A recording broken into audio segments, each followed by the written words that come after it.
Hello everyone. ఇలా చేయొచ్చు ఇది అంతా నాకు ఐడియా లేకుండే. ఎంతో కొంత మన కంటెంట్ నచ్చు. నా పేరు శ్వేత. ఇక్కడే కదా అంటే మనం కుకింగ్ వీడియోస్ అన్నీ చేసేది ఇక్కడే కాబట్టి.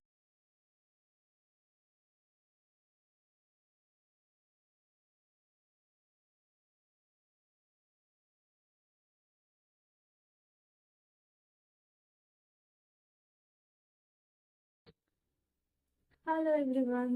అందరూ ఎలా ఉన్నారు? నేను బాగున్నాను. మీరందరూ కూడా ఎప్పుడు బాగుండాలని మనస్ఫూర్తిగా కోరుకుంటున్నాను. ఎప్పటినుంచో యూట్యూబ్ స్టార్ట్ చేయాలి అనుకుంటున్నాను. 2 మంత్స్ బ్యాక్ అదైతే స్టార్ట్ చేసేసాను. కానీ షార్ట్స్ మాత్రమే అప్‌లోడ్ చేస్తున్నాను. లాంగ్ వీడియోస్ ఎప్పుడు చేద్దామా అంటే ఫైనల్లీ ఇప్పుడైతే వర్కౌట్ అయింది. అది కూడా నా బర్త్‌డే రోజు వ్లాగ్‌తో యూట్యూబ్‌లో లాంగ్ వీడియోస్ పోస్ట్ చేయడం అనేది నాకైతే చాలా హ్యాపీగా ఉంది. యూట్యూబ్‌లో షార్ట్స్ అనేది రీసెంట్‌గా వచ్చిన ఆప్షన్. అండ్ యూట్యూబ్‌లో వీడియోస్ చేసి ఇట్లా ఎర్న్ చేయొచ్చు. ఆ ఆప్షన్ ఉంటది. అది ఎలా చేయాలి? అంత నాలెడ్జ్ అయితే నాకు ప్రీవియస్‌గా లేకుండే. నాకు తెలిసిన తర్వాత ఎప్పటినుంచో స్టార్ట్ చేయాలి అనుకున్నాను. కానీ తర్వాత కొన్ని సిట్యుయేషన్స్ వల్ల అది వర్కౌట్ అవ్వలేదు. అండ్ ఆఫ్టర్ మ్యారేజ్ 2 మంత్స్‌కి నేను కన్సీవ్ అయ్యాను. అండ్ పాపతో అలా అది డేస్ గడిచిపోయాయి. బట్ నౌ ఏంటంటే పాపతో నాకు కొంచెం మేనేజబుల్‌గానే ఉంది సిట్యుయేషను. అందుకే ఇప్పటికైనా స్టార్ట్ చేయాలి అనే ఒక ఇంటెన్షన్‌తో స్టార్ట్ అయితే చేశాను. ఫేమస్ అయిపోవాలి, మనీ ఎర్న్ చేసేయాలి అలాంటిది ఇంటెన్షన్ అయితే కాదు. ప్యూర్‌లీ ఏదో ఒకటి నేర్చుకుంటాము, ఎంతో కొంత తెలుసుకుంటాము, ఇంట్లో ఖాళీగా ఉండి ఏం చేయాలి అండ్ దట్ టూ చాలామంది ఇంట్లోనే ఉండి చాలా చేసేస్తున్నారు. సో, మనం కూడా ఒక ట్రై అయితే చేద్దాము. వర్కౌట్ అయితే అయ్యింది. ఇప్పుడే ప్రెజెంట్ బయటికెళ్ళి జాబ్ చేసే సిట్యుయేషన్ అయితే నాకు లేదు. సో, కొంచెం టైం పట్టిద్ది. ఈ గ్యాప్‌లో ఇదైతే ఒక ట్రై అయితే చేద్దాము. వర్కౌట్ అయితే ఓకే. అవ్వకపోయినా ఎంతో కొంత నేర్చుకుంటాము. మనం ఏది చేసినా సరే లెర్నింగ్స్ అయితే తప్పకుండా ఉంటాయి. సో, అందుకని చెప్పి స్టార్ట్ అయితే చేశాను.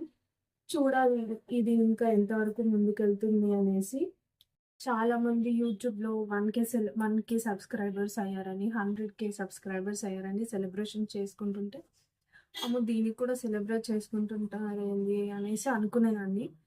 కానీ ఇప్పుడు ఛానెల్ స్టార్ట్ చేశాక నాకర్థమవుతుంది. నాకున్నది 17 సబ్స్క్రైబర్సే అయినప్పటికీ ఐ ఫీల్ లైక్ ఒక్కొక్క సబ్స్క్రైబర్ పెరిగినప్పుడు నాకు చాలా హ్యాపీగా అనిపిస్తది. ఎందుకంటే అందరూ అన్నోన్ పీపుల్. వాళ్ళకి ఎంతో కొంత మన కంటెంట్ నచ్చి వాళ్ళు మనది చూసి చూడడమే కాకుండా సబ్స్క్రైబ్ కూడా చేసుకుంటున్నారంటే ఇట్స్ ఎ గ్రేట్ థింగ్. ఇప్పుడు నాకు అర్థమవుతుంది.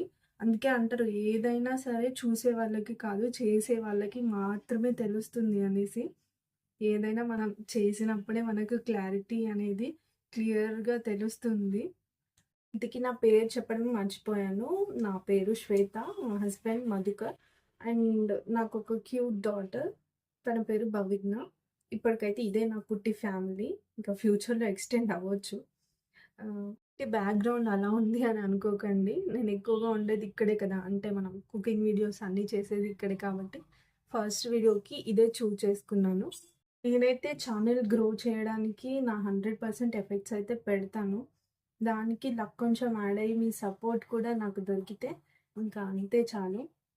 యాక్చువల్‌గా రెస్టారెంట్‌కెళ్దామని ప్లాన్ చేసుకున్నాము డిన్నర్ టైంకి. కానీ పాపకి ఫుల్‌గా కోల్డ్. అందుకని చెప్పేసి వెళ్ళలేదు. అక్కడ ఏసీ అదంతా మళ్ళీ ఇబ్బందవుతదనేసి. ఇంకా బయటికెళ్ళకుంటే ఏముంది ఫుడ్ ఆర్డర్ చేసేసుకున్నాము ఇంటికే. అయినా ఇక్కడైతే ఏముంది నచ్చిన ఫుడ్, నచ్చిన పర్సన్స్ మనతో ఉంటే ఎక్కడున్నా, ఎలా ఉన్నా సరే అదే ఒక పెద్ద సెలబ్రేషన్, హ్యాపీనెస్. హ్యాపీనెస్ అంటే మా పాపకైతే ఫుడ్ ముందర ప్లేట్స్‌లో కనపడిందంటే అంతే ఇంకా ఫుల్‌గా సెలబ్రేట్ చేసేసుకుంటది. మంచిగా అందరం కలిసి హ్యాపీగా ఇంట్లోనే ఫుడ్ ఎంజాయ్ చేసేసాము. పాపతో, మా హస్బెండ్‌తో టైం అయితే స్పెండ్ చేశాను. పాప పుట్టిన తర్వాత ఇది నా ఫస్ట్ బర్త్‌డే. పెద్దగా సెలబ్రేషన్ అది ఏం చేసుకోకపోయినప్పటికీ నా ఫ్యామిలీతో నా బర్త్‌డే అయితే ఇలా హ్యాపీగా గడిచిపోయింది. అమ్మ happy birthday. Happy birthday. Bhavigna. అంతే ఈ వీడియో నెక్స్ట్ వీడియోతో మళ్ళీ కలుద్దాం. తప్పకుండా లైక్ చేయండి.